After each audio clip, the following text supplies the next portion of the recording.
I started a company called Chorus. Hang on, there's a slide about this. Yeah, I started a company called Chorus 3 years ago, and if Owen just gave a 30,000-foot talk about China, then I guess this is going to be like a stratospheric view of Asia, because I'm apparently talking about Asia. This has gone completely wrong, so it's supposed to go here. Okay, so this is the company.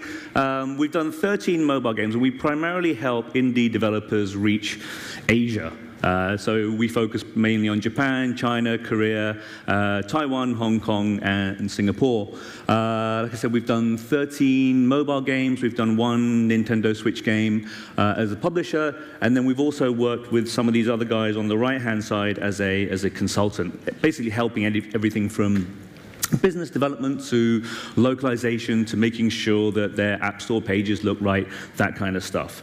And so the point of the next Simpsons slide was supposed to be, what have I learned about Asia, which is absolutely nothing. Because the one thing I've learned about Asia is that it changes all the time. So to say that I've got an amount of knowledge about Asia over the last 3 years that I can impart to you is kind of bullshit. Because I know in 3 years' time it's going to change again.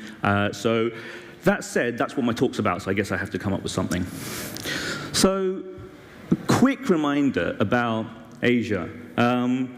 It's still massive, and as of the 3 years I was doing it, one of the things that made me start the business in the first place was App Annie releasing a report back in 2013 saying Japan had become the biggest app store by revenue. And then, not long after that, China took over.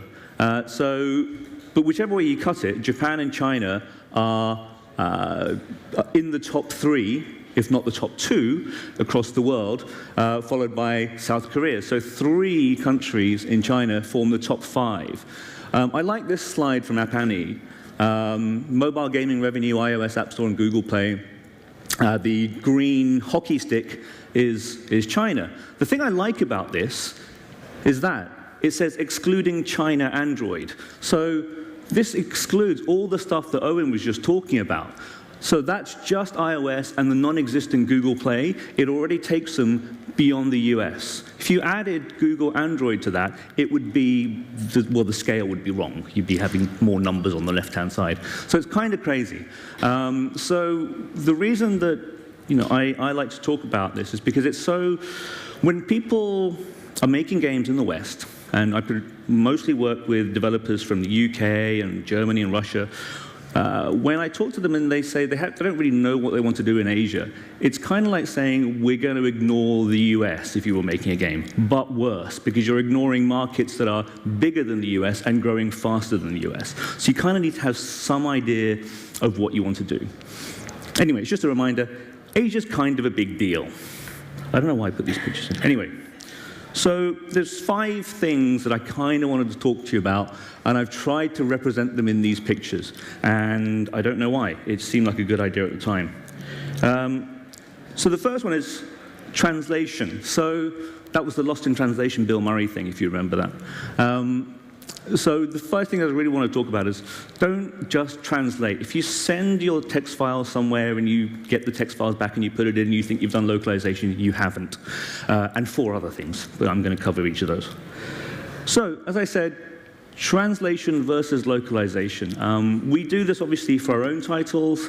All the translators that we use are native language game people, which is hugely important. One of the things that we come across quite a lot is when people have tried to do their own translations or own localizations from their native language into Japanese or Chinese is over-localization. They'll go, because what the process is usually, here's a bunch of text. We'll send it to someone. That translator will go, this word is this, and they will just translate everything into Japanese because that's their job. The problem is, that's not necessarily the right thing to do. So there's a game in Japan that has been on the top grossing charts for a few years now. The first thing you see in the game, it says tap to start. And so if you had sent that to a localization company, they would have come back with that, tapu shite game wo hajimeru, or something along those lines. The game itself is Disney's Tsum Tsum. It's just in English. And the reason that's important is because if you had this horrific sentence in there, A, the button would be huge, and B, it wouldn't make any sense. Tap to start is so easily understandable. So if words Some words you just don't bother translating, but you only know that if you're from that language. There's also other mistakes that people have made that we've seen. We recently did some work proofreading a game. It was a fantasy RPG game. And they had translated the word dwarf, so, barbarian, dwarf, etc. But the localization this company had got back had used the Japanese word for dwarf, kobito, which is taboo these days. It's effectively the same as using like the word retard. It's a word you don't use anymore, but that's the word they'd used. And not only is that wrong, it's wrong on two levels. It's wrong, A, because you don't use that word, and B, it's also wrong because you don't translate the word dwarf. Dwarf in Japanese in a fantasy RPG game is dwarfu, because that's what it is.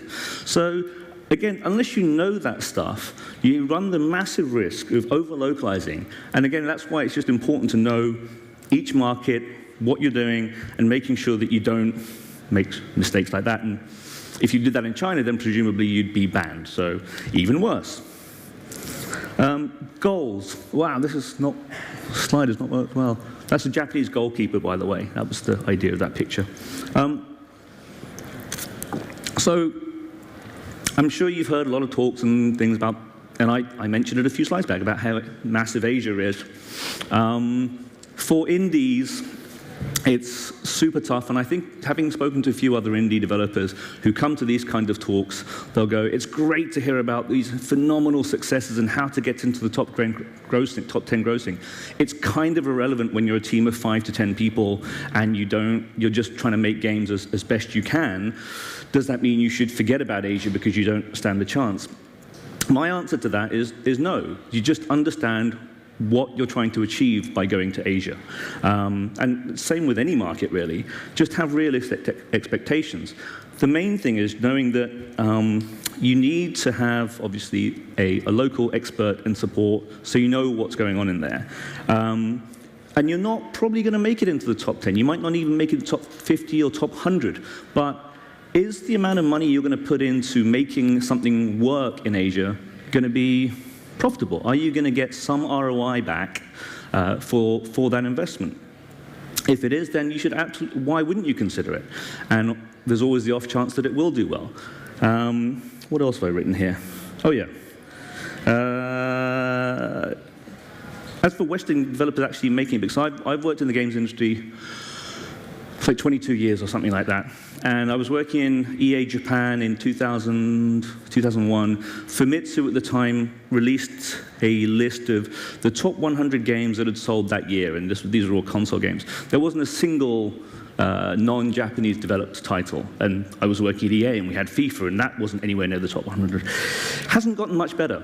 So even if you look at something like Supercell games are obviously there. There are Western games in the top 100. They're not troubling the top 20, and it's getting more and more locally focused, and as I think it is in other markets. But again, there is life beyond the top 100. And again, if your main market isn't going to be Japan or China, that doesn't mean ignore it. There's still profit and opportunity there. So partner. That was the tango scene from Moulin Rouge. So the idea is, again, it comes back to anything you do, any territory you go in, but I think especially with Asian territories, knowing what to do and what not to do is really, really critical. Going back to that dwarf example, going back to over-localization, just translating, just doing that stuff is going to get you some of the way there, but you could also fall foul of a bunch of different things. Having someone that can help you, that understands it, is really critical. And I think there are lots of Chinese publishers that can get you onto Android app stores. But beyond that, look for ad providers that have good networks in Japan or wherever, because that's, again, those are becoming more and more local these days. And so it's worth partnering. Just accept that there are some things you're not going to know and that you need to work with other people to achieve them. Oh yeah, so this is about just spreading the risk. So if you are a developer, chances are you're focused on one market or the Western market or English-speaking market. which isn't culturally homogenous, but it's kind of broadly, I guess, similar. Most of your development budget is going to be going into making this one game for this one culture. Up front, think about what additional cost you could spend just to do that on Asia, just to take it into Asia. It's going to be 5 to 10% additional budget, but it's absolutely worth doing. Too many developers that I've seen have just not worried about it. We'll worry about that later. And then they get to the end and there's a whole host of issues, usually localization issues, usually text display issues, those kinds of things, some content issues that you just haven't thought about up front. It literally takes a little bit of time up front to say, okay, if we do eventually take this to Japan or China or Korea, just a reminder, 3 of the 5 biggest markets in the world, maybe we should have a think about, should we include this character? Should we have this much text in it? That kind of stuff. And also remember, we tend to focus in the West on the App Store and Google Play. In China, obviously you've got a lot more Android stores. But in Japan, you've also got opportunities like carrier subscription services from the major players like Docomo, SoftBank, and au, which is like the Amazon Underground, I think it was, which is now gone. But basically, you get the game onto a service, and they pay developers a percentage of however much time people have played. From a user point of view, they pay $15 a month, and they get unlimited use to a bunch of apps. So again, it's another way you can monetize and increase the investment into the original development you've already made. There is a last point. I can't see it, but whatever. I'm sure it was really interesting. Finally, design with Asia in mind. God, really, so many developers approach this, I think, with like it's a poem. They want to be a poet, and they want to create the funniest, best thing ever. Every single word you write, and, for, there, whatever, just think about the additional load cost that's going to incur. Do you really need to get all of that in there? The most successful game we've done is The Room and The Room 2 from Fireproof. It's got very little text. It's got just enough to get players through the game. It's got a great hint system, and I think we did a good job of localizing that, but it doesn't do any more than that. And too many times we've localized things that have tens, 50,000 words of text, short novels, which are great when you're writing them and it's kind of fun. But you just need to think about, what does that mean further down the road? When I have to localize all this, how much is it actually going to cost me? And is it really worth getting that extra joke in there?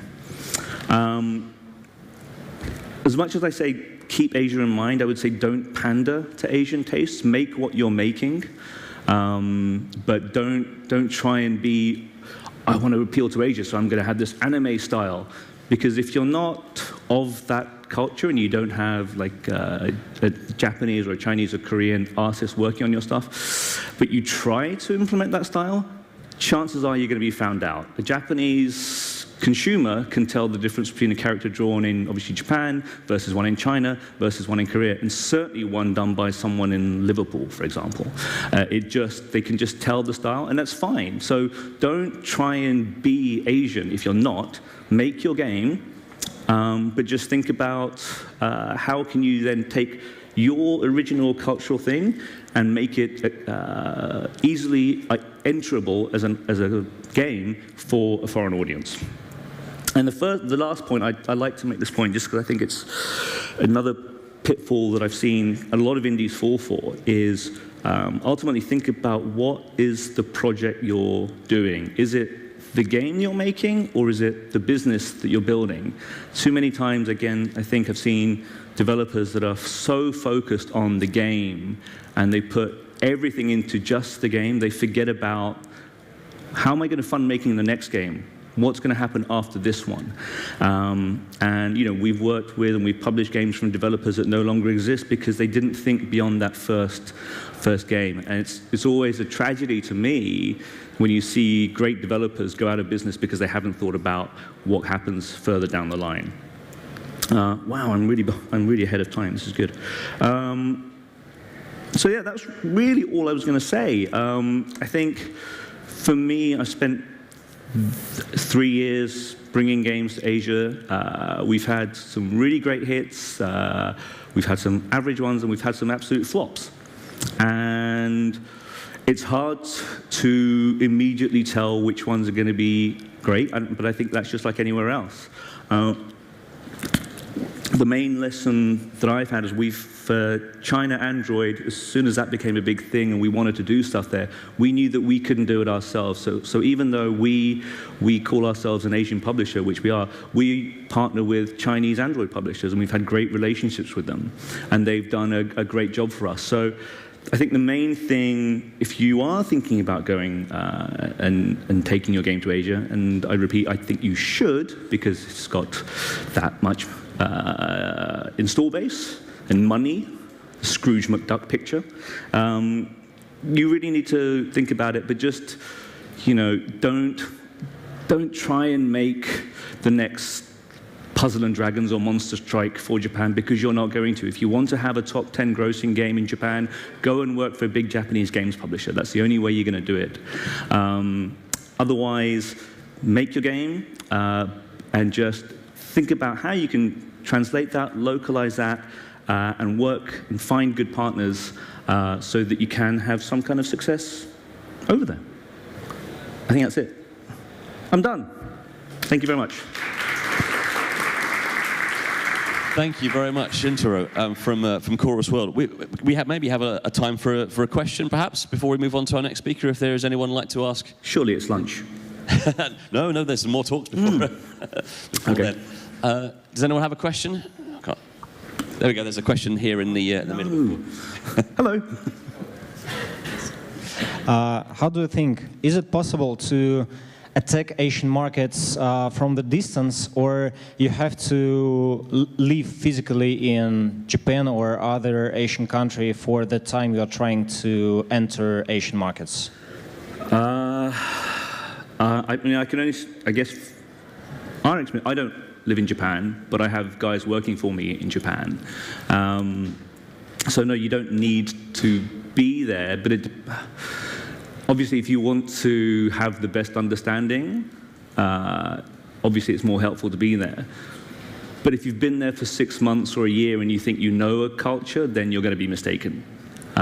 So it's always, I still think it's better to try and find someone that you can trust and work with, and focus on what you need to do on the game where you are, than try and learn a whole new culture as complex as Japan or China or Korea and think you can have success. I think just focus on what you're doing where you are right now. I think that's probably more important. Thanks. Welcome. Great. Thank you.